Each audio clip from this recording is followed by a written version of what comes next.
তোমরা সবাই কেমন আছো? তো আশা করি তোমরা অনেক ভালো আছো। তো আমরা ভালো আছি। আর এ হচ্ছে আমার পিসির মেয়ে আজকে নতুন ব্লগে। আর হচ্ছে কি বলবো, ও এখন হচ্ছে রাত, আর রাত্রে আমরা যা কাণ্ড করি আমার ভাই তো আরো, আমার ভাই পুরো কুকুরের ডাক দেয়। আর পাশে যে মানে বাড়িগুলো আছে সবাই ভয় পায়, ভাবে কি কুকুর চলে আসছে। তো চলো আমি তোমাদেরকে শোনাই ওটা। এবার একটু ডাক দে তো, কুকুরের ডাক দে তো।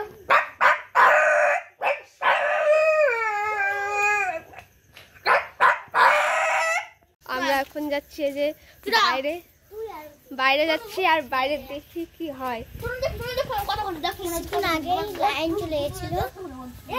এই যে আমার ভাই ডাক দে, ডাকতে না।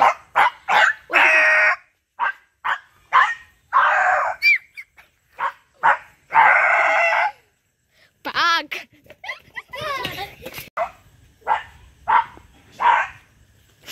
পাক। তো গাইস একটুর জন্য বেঁচে গেছি, একদম একটুর জন্য, না হলে ওই পাশের বাড়ি বউটা আসছিল, একদম ভাবছে সত্যি সত্যি কুকুর আসছে। আমরা একটুর জন্য বাঁচছি। তো টাটা, দেখা হচ্ছে অন্য ব্লগে। দৌড়াতে দৌড়াতে আসলাম।